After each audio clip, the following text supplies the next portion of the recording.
Now, let us understand the elastic potential energy. We have seen initially the elastic behavior of solids.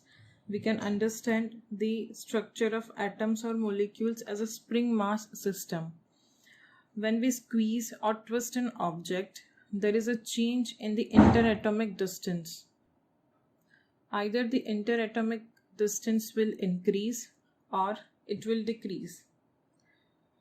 Due to this deformation, there will be a change in the energy because initially all the atoms were in equilibrium.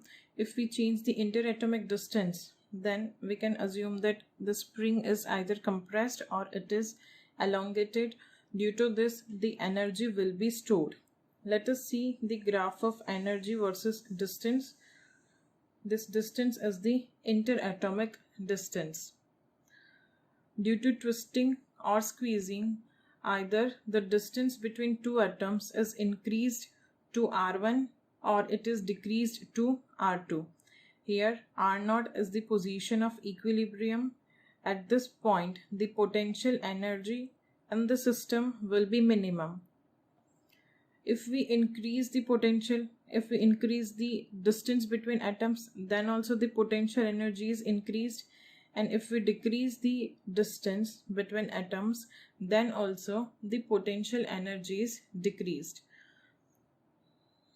It means that in deformed body, the potential energy U between any two nearest atom or molecule is greater than the minimum value. The difference of this two, U minus U minimum, is the increase in energy between atoms or molecules of deformed body. This excess of the energy of interaction between all atoms or molecules of a deformed object is elastic energy. When we remove the external force, the body becomes undeformed and the elastic energy will retrieve back and convert it into vibrational energy followed by heat, light or sound. Now let us see how we can calculate this elastic energy. Let us consider a thin wire of Young's modulus Y.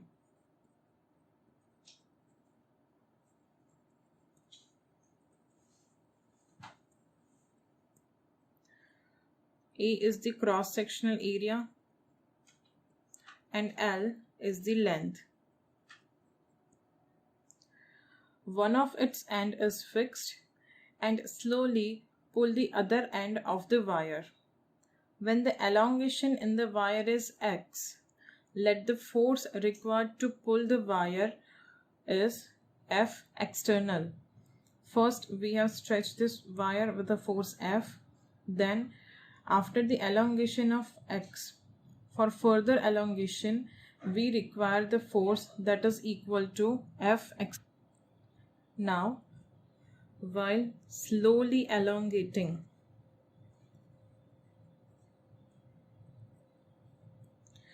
the wire, the external force has to be equal and opposite to the elastic force.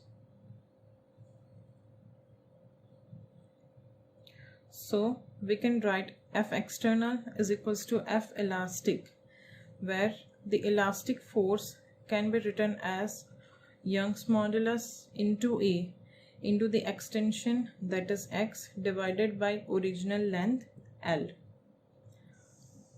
Now the work done in stretching the rod by an elemental length dx.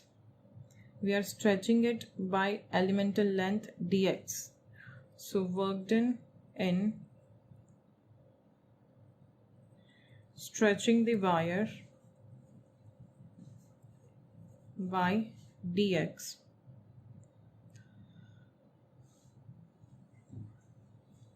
This work done is by restoring force. So the work done will be dw A yx by L into dx. So the total work done against the restoring force in stretching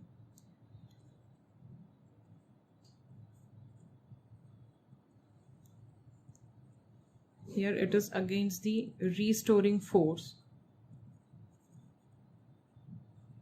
in stretching of length L will be W is equals to integration from 0 to L dW, that will be integration from 0 to L A by x upon capital L dx. Here A, y and L are constant, so we can write AY by L integration x dx from 0 to L. Integration of x is x square by 2, so work done will be AY upon 2A, AY upon 2L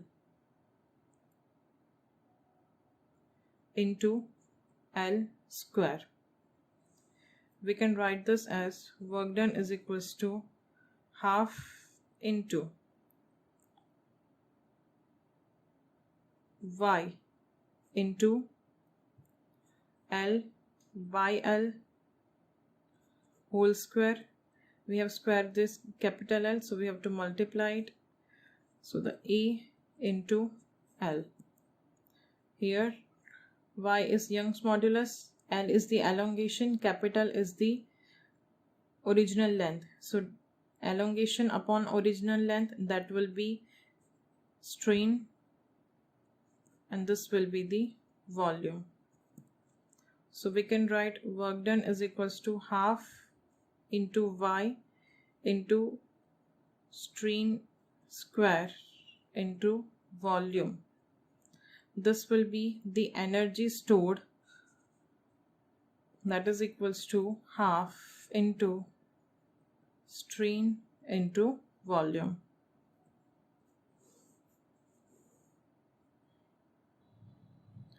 The energy stored per unit volume can be written as half into y into strain square.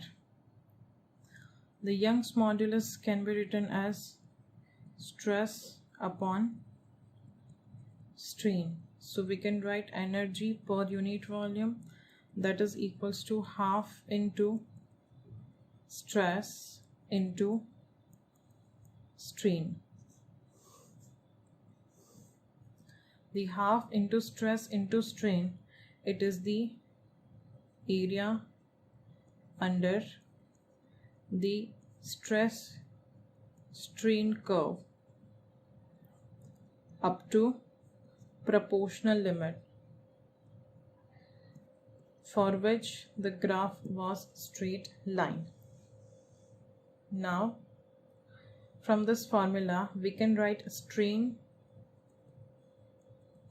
is equals to stress upon y. So energy per unit volume will be equal to half into stress square divided by y. So we can use this formulas by internally converting them as per the data available. Now let us solve some examples based on the potential energy and the work done. In this example, a steel wire 4 meter in length is stretched through 2 millimeter. The cross-sectional area of wire is 2 mm square. Given the Young's modulus, we want to find the energy density and the potential energy stored. Energy density is the potential energy per unit volume, that is equal to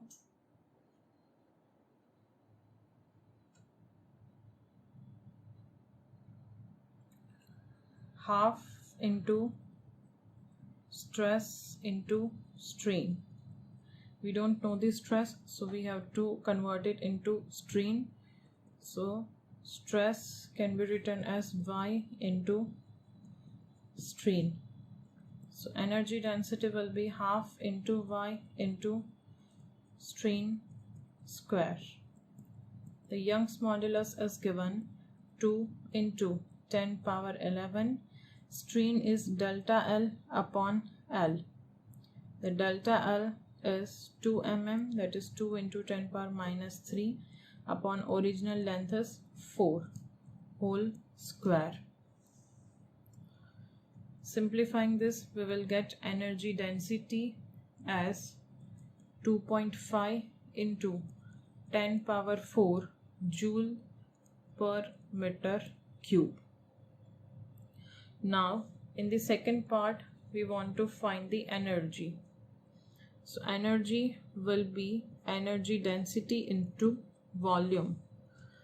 So energy density is 2.5 into 10 power 4. Volume can be area of cross section into length. So 2.5 into 10 power 4 into area of cross section is given 2 millimeter square, that will be 2 into 10 power minus 6 meter square, and length is 4 meter. So U will be equal to 0.20 joule. So this will be our answers.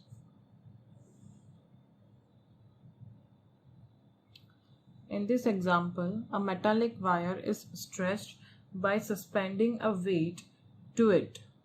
Alpha is the longitudinal strain, that is delta L by L is equals to alpha, and Y is the Young's modulus. We want to find the potential energy per unit volume.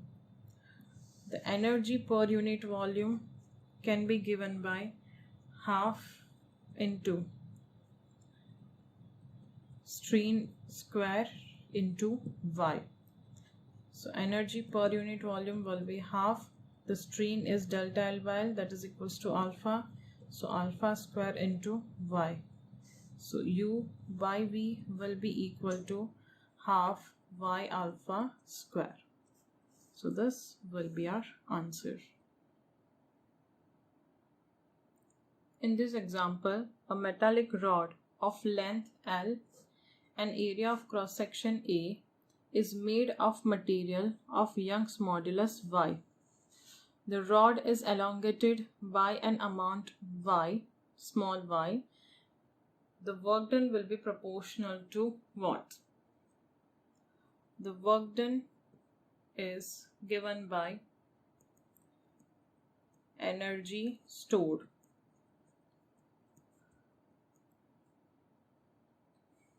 That is equal to half into Young's modulus into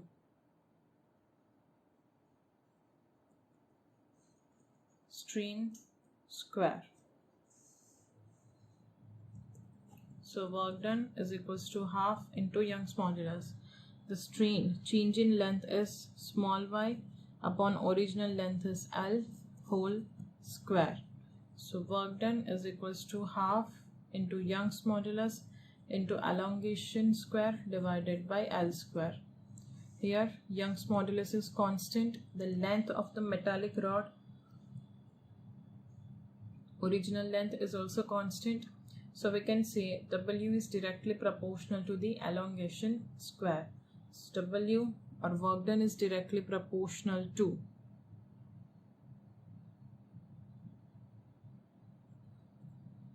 delta L square.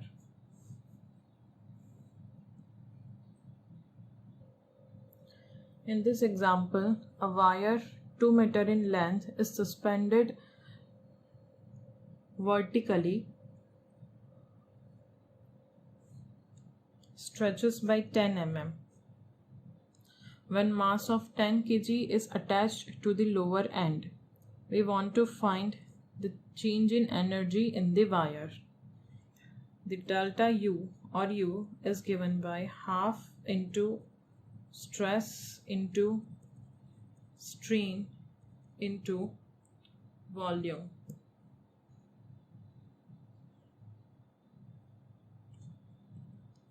So half into force upon area into strain will be delta L upon L. into the volume will be area into original length. This AL will get cancelled out, so we can write energy is equals to half into force into elongation. Here the force will be due to gravitational force, that will be mg into delta L.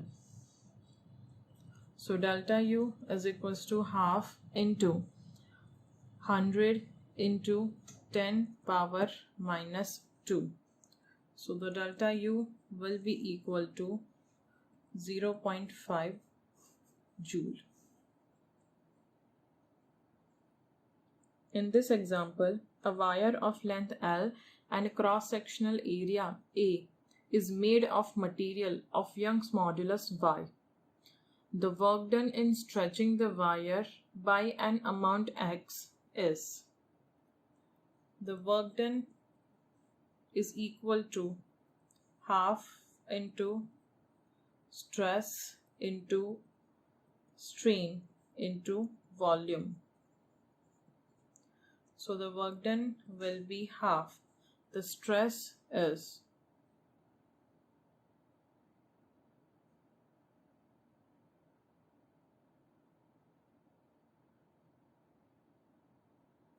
F upon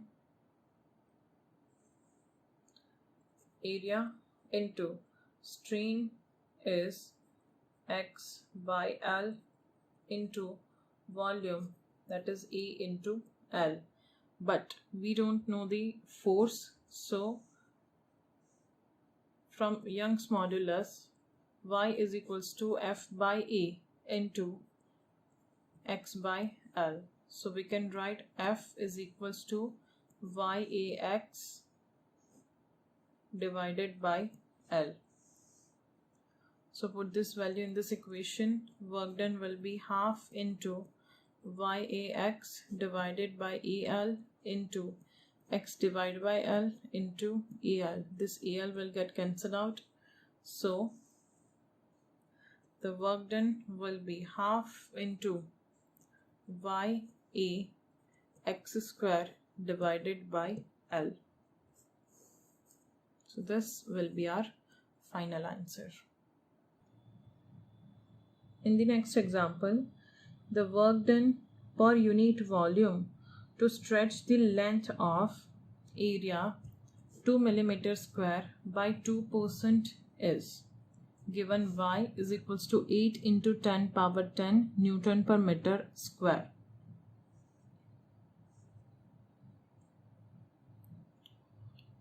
Here the work done is given by half into stress into strain, but stress can be written as Y into strain, so half into strain square into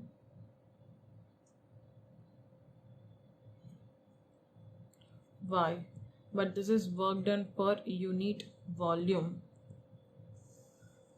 The strain is given 2%, that is 2 divided by 100 whole square into 8 into 10 power 10. So half into 4 divided by 10 power 4 into 8 into 10 power 10. Simplify this, we will get work done per unit volume is equals to 16 into 10 power 6 joule per meter cube. We can write it as 16 megajoule per meter cube. In this example, when a uniform metallic wire is stretched, the lateral strain produced in it is beta. If nu is the Poisson's ratio and Y is the Young's modulus, then what is the elastic potential energy stored in the wire? The elastic potential energy density we have to find. that is potential energy per unit volume. It is given by half into y into strain square, but this strain has to be the longitudinal strain. The nu is given by lateral strain upon longitudinal strain.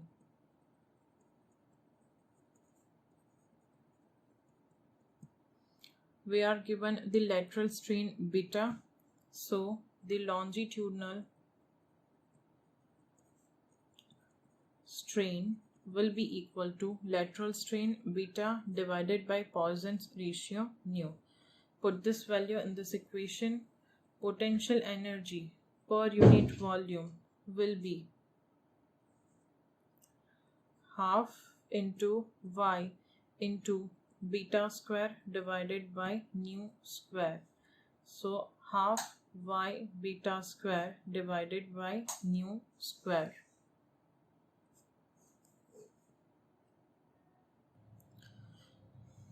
In this example, when a small mass m is suspended at the lower end of an elastic wire having upper end fixed with ceiling, the loss in gravitational potential energy is x. How much energy of this can be recovered?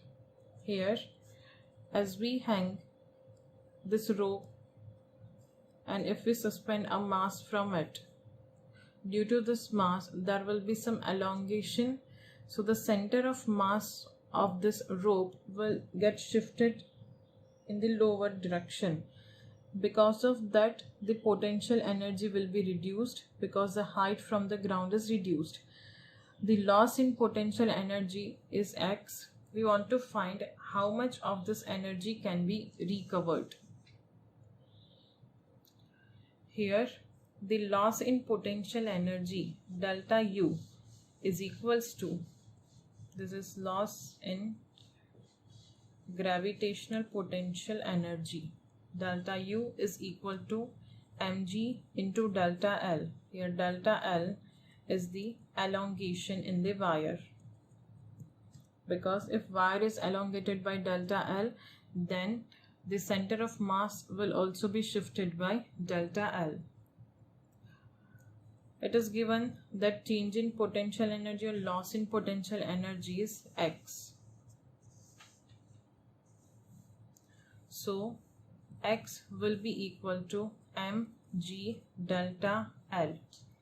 Now the elastic potential energy gained is half into stress into strain into volume. Stress can be given by force upon area, strain is delta L upon L, and volume is A into L. So we can write it as half into F into delta L. The force acting here is mg and this is delta L. But mg delta L is equals to x, so half x. That means this x by 2 amount of energy is stored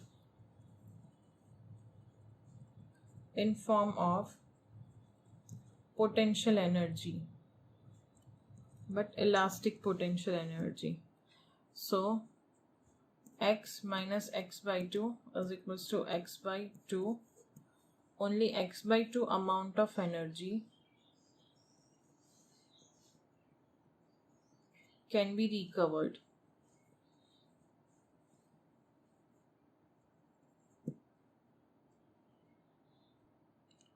In the next example, a metal wire having Poisson's ratio 1 by 4, that is nu is equals to 1 by 4, and Young's modulus y is equals to 8 into 10 power 10 Newton per meter square, is stretched by a force which produces the lateral strain that is delta L by L into 100 is equals to 0.02%. What is the potential energy stored per unit volume?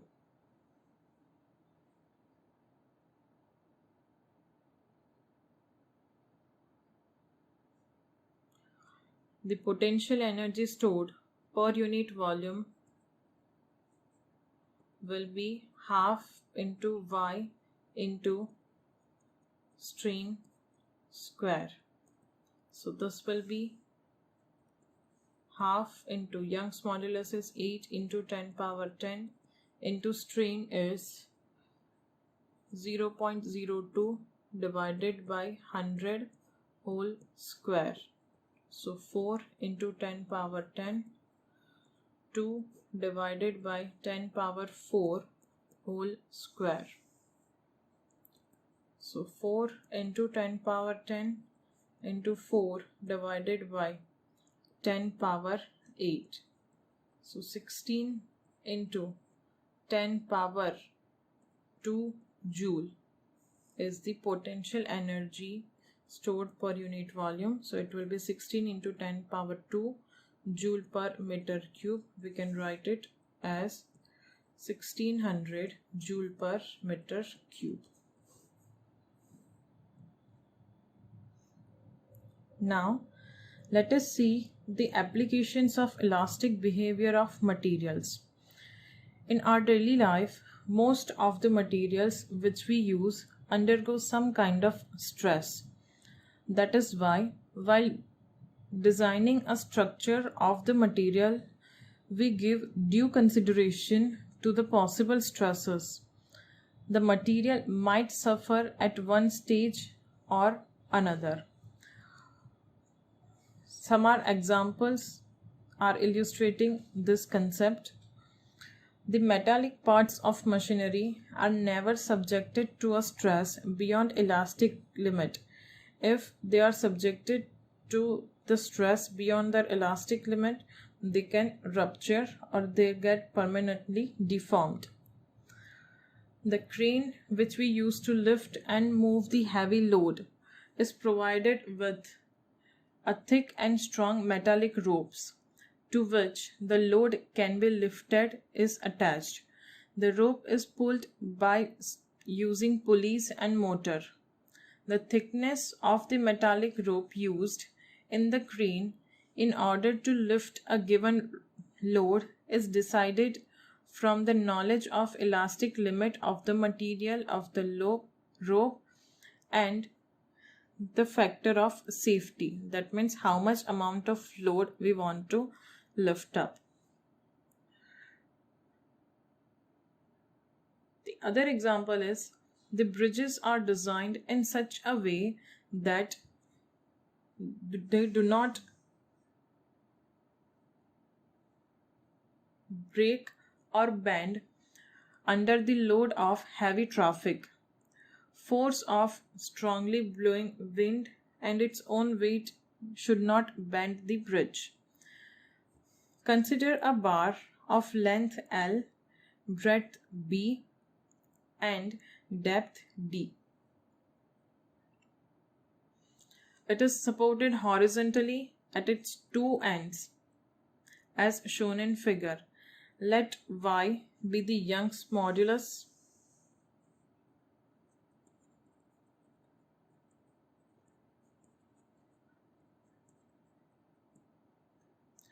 of material of the bar. When this load W is attached at its middle point, the depression is produced. The depression is the lowering of the midpoint from its initial point. Here in this case the depression is delta. Initially the midpoint was at this point. Now it is lowered by delta position. The depression produced in this is given by delta is equals to WL cube divided by 4YBD cube.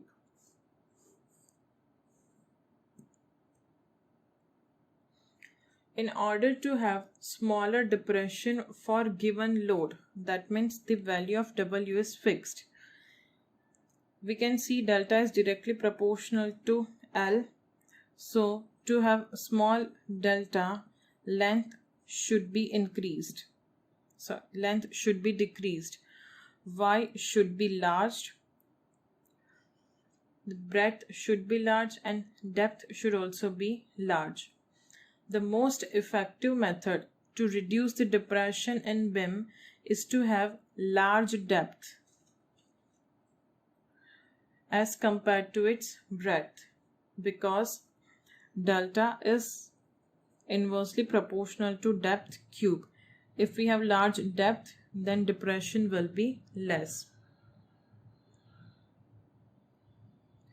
But on increasing the depth too much, the beam shown in figure may bend. This bending is called buckling.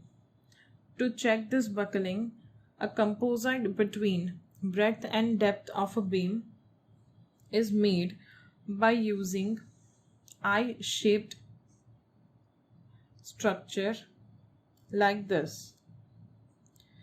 These are used as the base of the flyovers.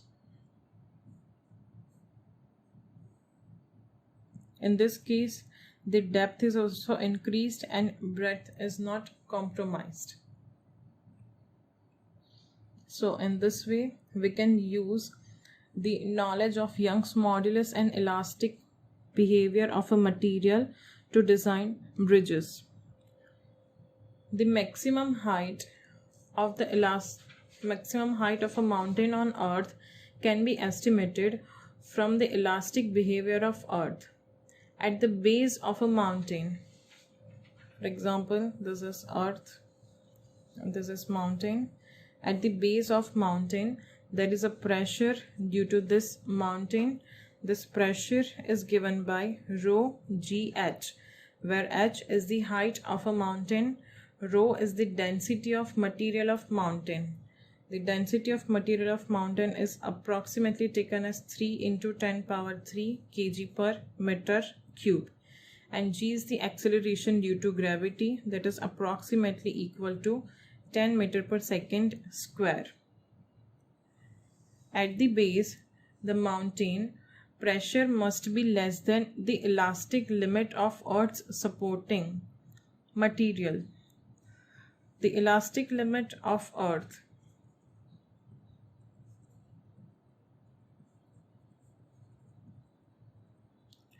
is approximately 3 into 10 power 8 Newton per meter square. So the pressure applied by the mountain rho GH should be less than 3 into 10 power 8. So H should be less than 3 into 10 power 8 divided by rho G. So H should be less than 3 into 10 power 8 divided by the density is 3 into 10 power 3 into G 10. So H should be less than 10 power 4 meter, that is 10,000 kilometer, which is nearly the height of Mount Everest.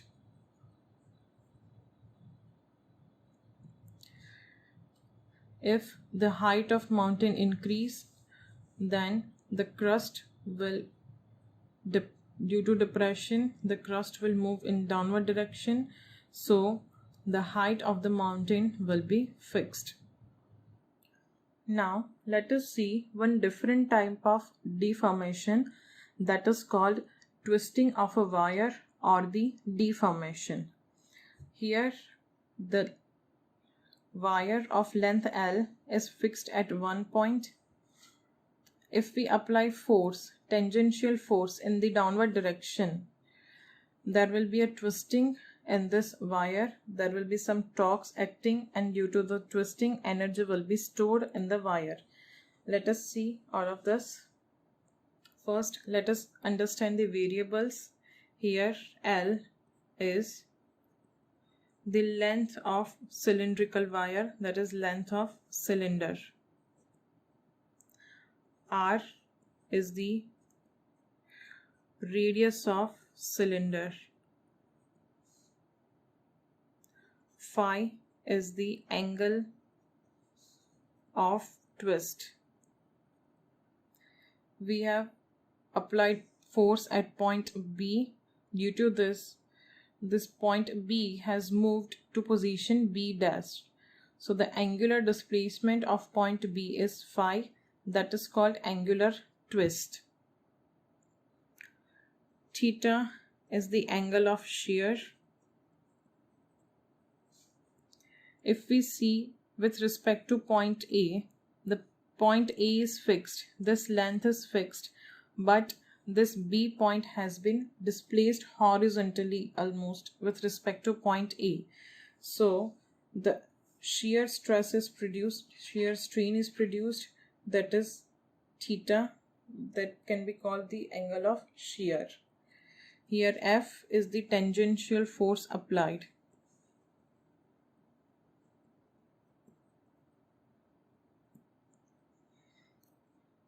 For given material, G is the modulus of rigidity.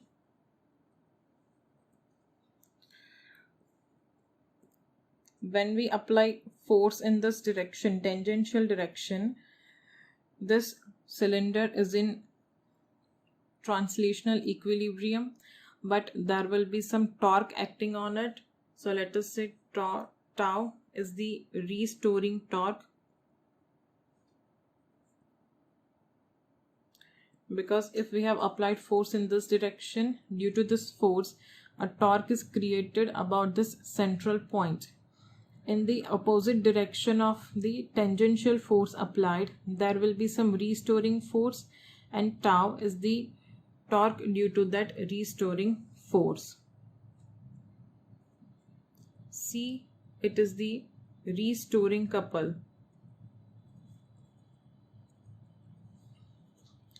Per unit twist. The restoring torques are created on both the side at top and bottom. Per unit angle of twist, the restoring couple, that means two restoring torques, is called restoring couple, C is produced. Now from this we know this is the radius r. From the definition, angle is equals to arc upon radius. This angle phi is equals to arc B dash upon radius r. So B dash is equals to r into phi. Now for this circle, arc will be same B dash, but angle will be theta and the radius will be length of the cylinder. So again we can write angle theta is equals to arc B dash upon radius L. So B dash is equals to theta into L. From this two we can write r phi is equals to L theta. So theta can be written as r divided by L into phi. The restoring torque is given by pi g r power 4 divided by 2L, and that is equals to C phi. Torque is given by C into phi. Here C is the restoring couple.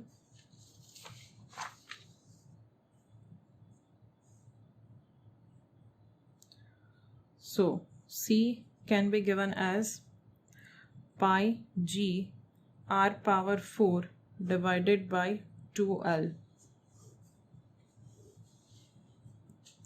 Now when we are twisting the cylinder, we are doing some work, some energy stored.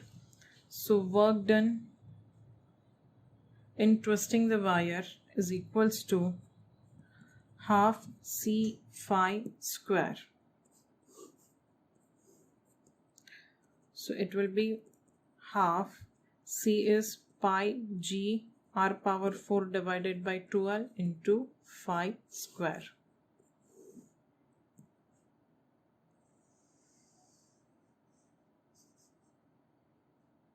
Now, we want to compare the hollow cylinder and the solid cylinder. Which one is more stiff? Comparison of stiffness of hollow and solid cylinders.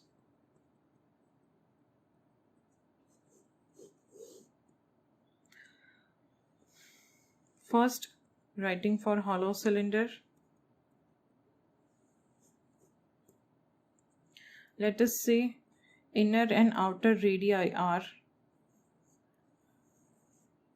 R1 and R2 respectively.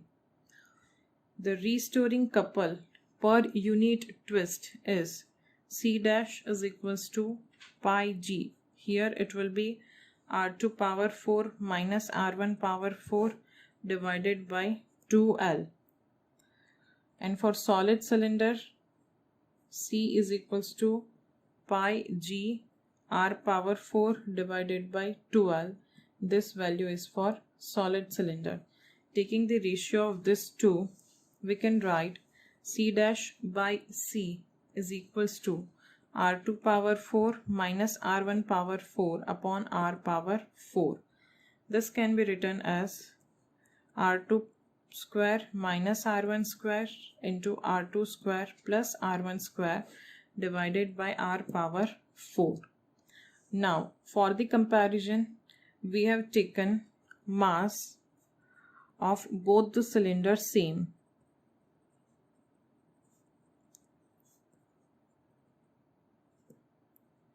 So, we have taken same material also, mass is also same, so we can write that volume will be same. So, volume of hollow cylinder should be equal to volume of solid cylinder.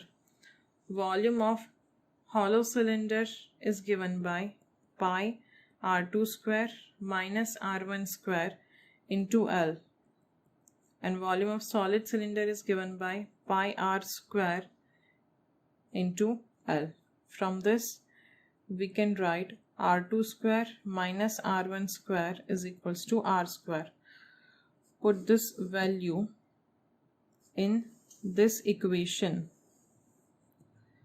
We will get C dash by C is equals to R2 square plus R1 square divided by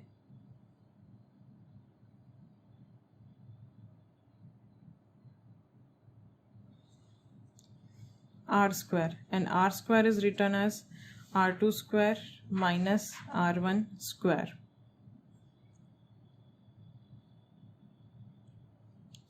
So this surely will be greater than 1. So we can write C dash is greater than C. So the twisting couple or restoring couple for C dash is more than the C. So hollow cylinder, note that hollow cylinder is stronger than solid cylinder.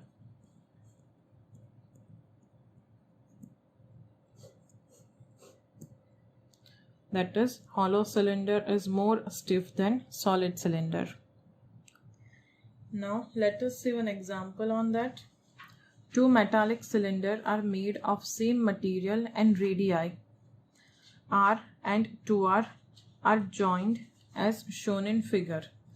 If top end is fixed and lower end is twisted by angle theta, then what is the angle of twist for cylinder A? This is cylinder A and this is cylinder B.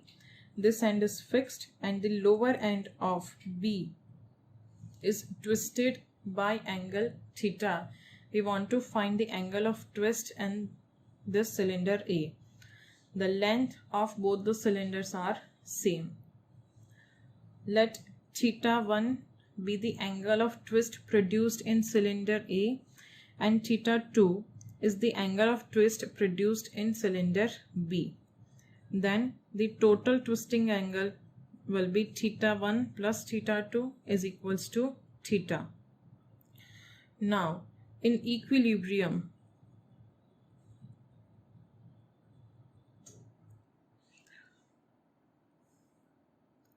the torque produced in both the cylinders will be same. So tau A will be equal to tau B.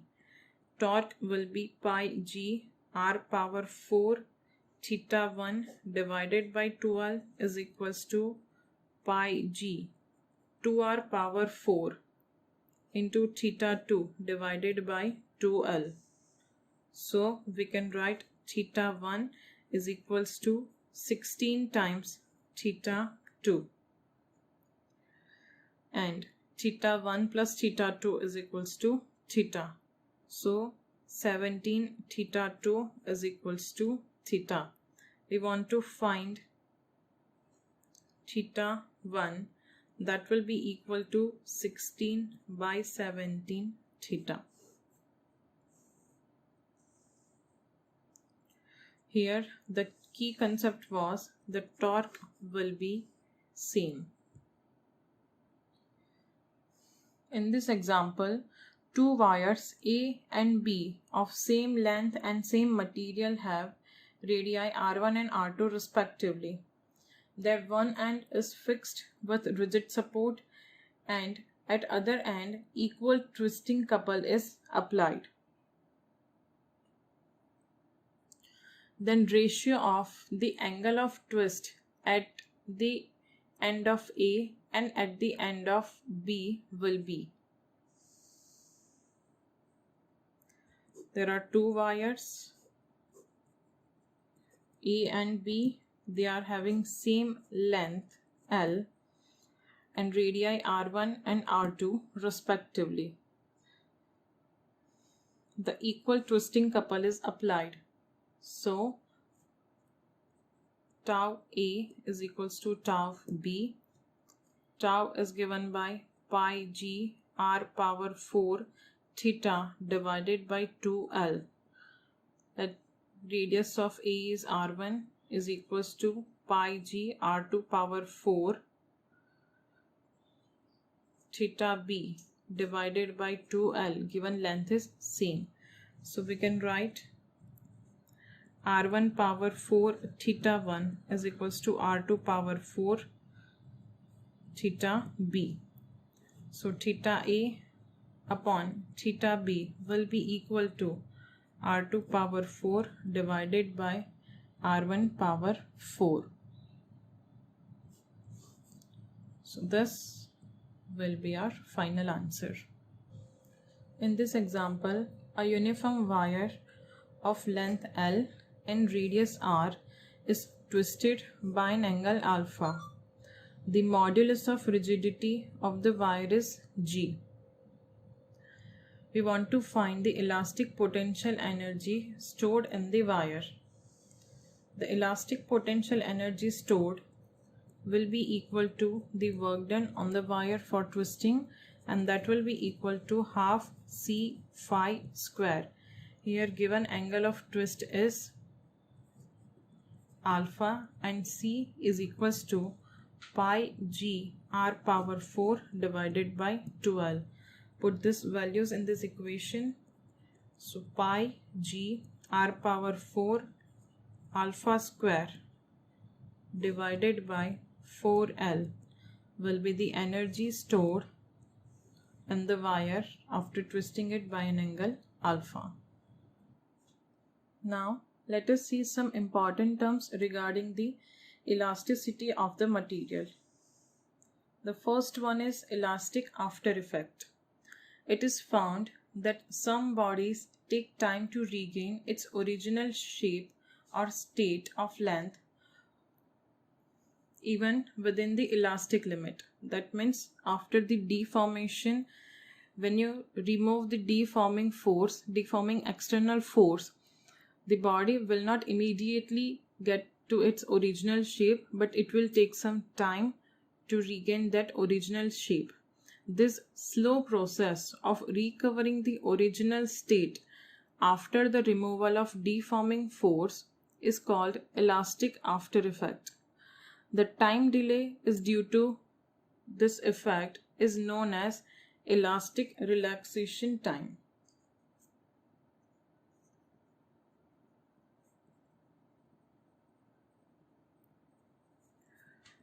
The elastic relaxation time is the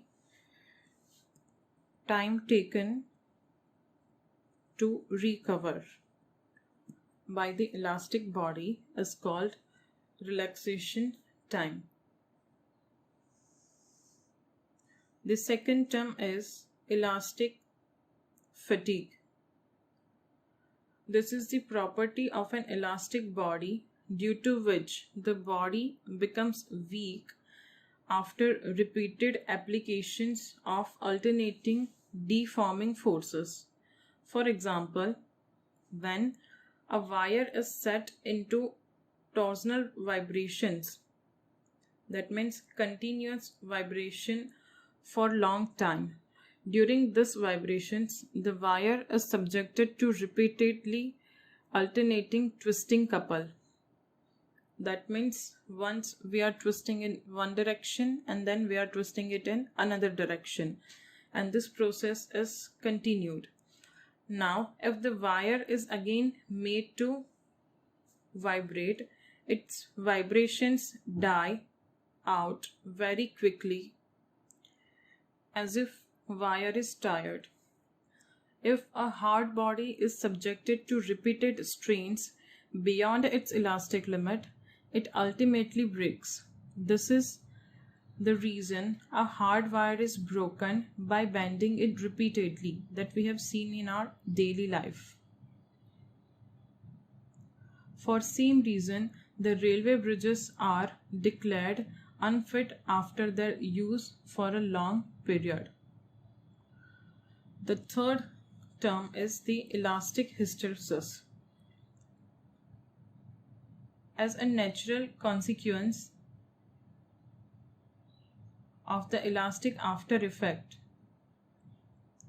the strain in the body tends to lag behind the stress applied to the body, so that during a rapidly changing stress, the strain is greater for the same value of stress. This lag due to strain behind the stress is called elastic hysteresis. The elastic hysteresis can be understood from this curve. Here at this point originally the stress is 0 and deformation is also 0. Now we have gradually increased the amount of stress, so strain will also increase. Now after reaching up to point B, we have started decreasing the stress, but for same value of stress, is the same value of stress, the strain are different. The strain in ongoing process was lesser than strain in this incoming process.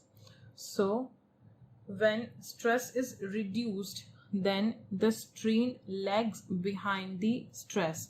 This is called elastic hysteresis. The object will regain its original shape, but not in the way it has changed its shape. Finally, when stress is 0, strain is also 0, but the path followed by it is not same. The figure clearly indicates that work done by the material in returning to its original shape is less than the work done by the deforming force. It is a stress strain curve, so area under its graph will give us the value of energy per unit volume. The energy in changing the stress or increasing the stress is more because this area is more compared to the return process. It is the lesser area. That means energy used or work done is less in the reverse process. Hence, some amount of energy is absorbed by the material in cycle, which appears as heat.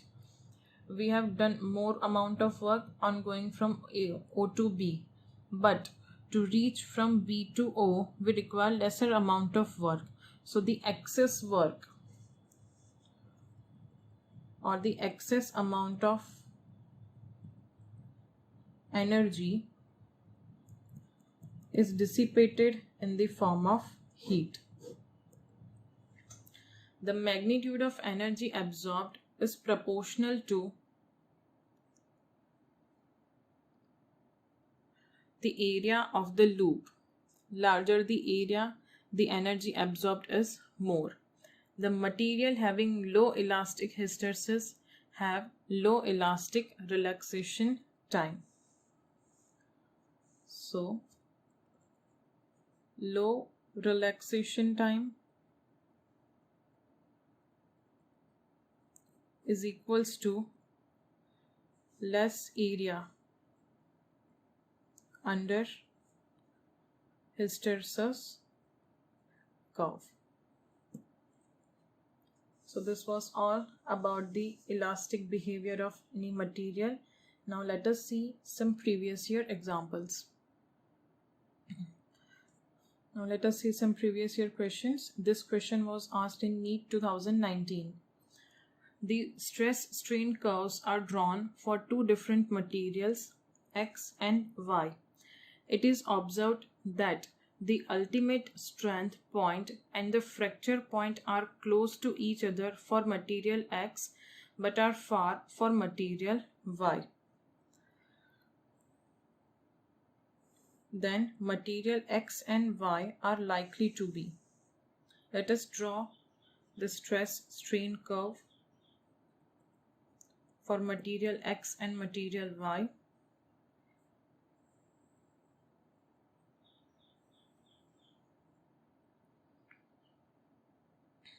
The ultimate strength point and the fracture point are close to each other for material X and they are far for material Y. As these 2 points are close, this material X is brittle and for Y as 2 are far, it can sustain the larger amount of strain, so it is more of a ductile.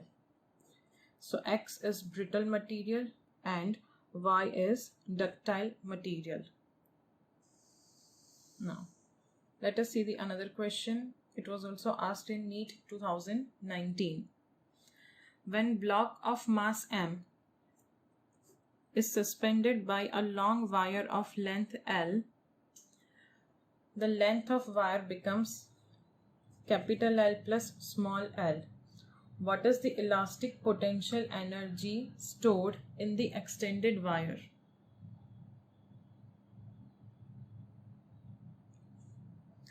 The elastic potential energy stored can be given as half into stress into strain into volume. Here the stress will be due to the mass that we have suspended. So stress will be gravitational force upon area, that is mg upon area A. Strain will be elongation upon original length. Here elongation is small l, so small l divided by capital L into volume, that is A into L. This A and L will get cancelled out, so potential energy stored will be half into mg L. Here small l is the elongation, so this will be our answer. This question was asked in NEET 2018. The two wires are made of the same material and have same volume. The first wire has cross-sectional area A and the second wire has cross-sectional area 3A. If the length of first wire is increased by delta L on applying force F, how much force is needed to stretch the second wire by the same amount? Here in this case we want delta L to be same in both the cases. As the material is same,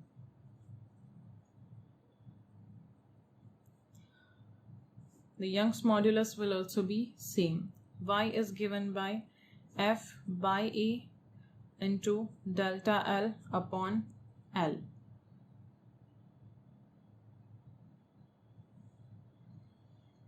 Here it is given that they are having same volume, so V will be equal to A into 3L, that is equals to 3A into L. So the wire having area A will have length 3L and the wire having area 3A will have length small l. So this length will be 3L. The force applied is F. Let us assume we are applying force F dash to the other wire of length L and area 3A. Elongation should be same, that is delta L.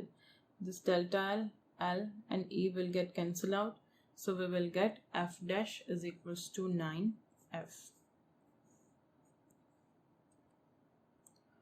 Let us see the next question. This was asked in NEET 2017. The bulk modulus of spherical object is B. If it is subjected to uniform pressure P, what is the fractional decrease in radius? We don't want to find the fractional decrease in volume. We want to find the fractional decrease in radius. The bulk modulus is given by minus of delta P upon delta V by V. So we can write delta V by V is equals to delta P upon B. As it is decreasing, we have understood that this delta V by V will be negative. But fractional decrease in volume can be written as 3 times fractional decrease in radius. So 3 delta R by R is equals to delta P upon B. So delta R upon R will be equal to delta P upon 3B. So this will be our final answer. Let us see the next question. This was asked in AIPMT 2015. The Young's modulus of steel wire is twice as that of brass.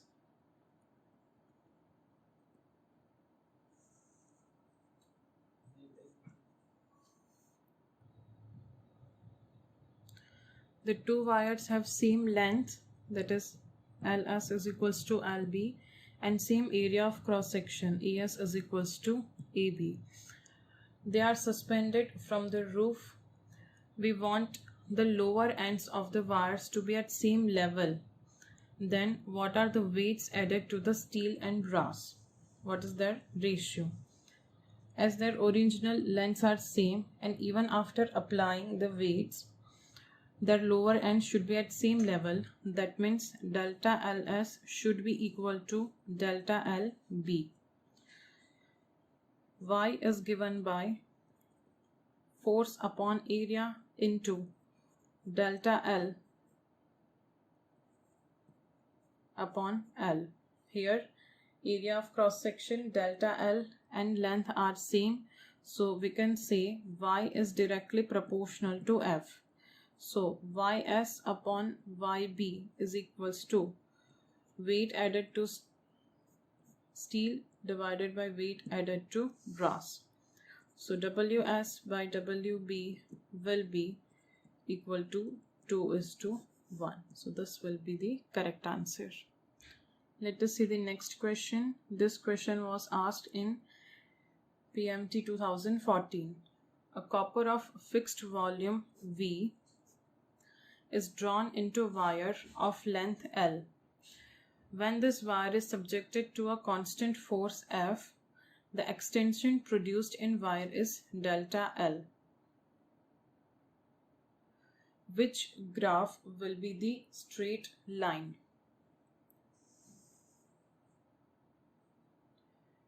Here Y will be equal to area into length, volume will be equal to area into length, and Y is given by FL divided by A delta L. so that we can write delta L is equals to FL upon V by L into Y. So delta L will be FL square divided by VY. So we can write delta L is directly proportional to L square. So the graph of delta L versus L square will be straight line.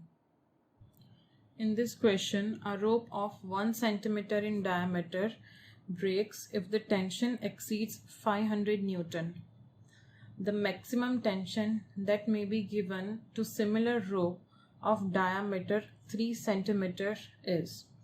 Here, the breaking stress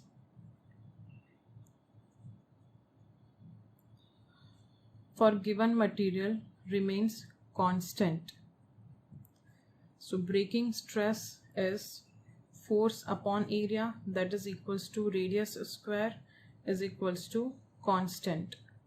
So we can write F is directly proportional to R square, or F is directly proportional to D square. So F2 by F1 is equals to R2 by R1 whole square.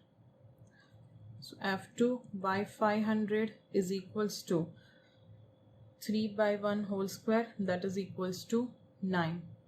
So F2 will be equal to 4500 Newton. This is the maximum force that can be applied to the wire of diameter 3 centimeter. Here the key concept was the breaking stress for given material remains constant. In this question, the increase in pressure required to decrease the 200 liter volume of liquid by 0.08% in kilopascal is given. The bulk modulus of the material is 2100 megapascal. Here volume of the material is 200 liter. Delta V is equals to 0.008% of 200 liter.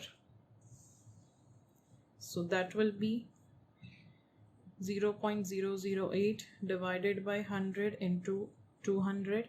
So delta V will be, we are decreasing, so delta V will be negative 0.016 liter.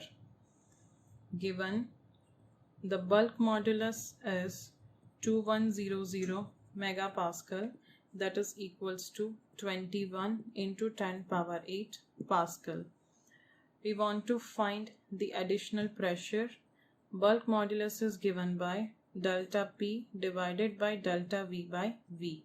So delta P will be B into delta V by V. So delta P will be, B is 21 into 10 power 8. Delta V is 0.016 divided by the original volume, that is 200. Simplify this, we will get delta P is equals to 168 kilopascal. Here the bulk modulus will have negative sign. The delta V by V is also having negative sign. So this negative will become positive. That means volume is decreased. So we have to increase the pressure by 168 kilopascal. So this will be our final answer. This is all for today. Thank you.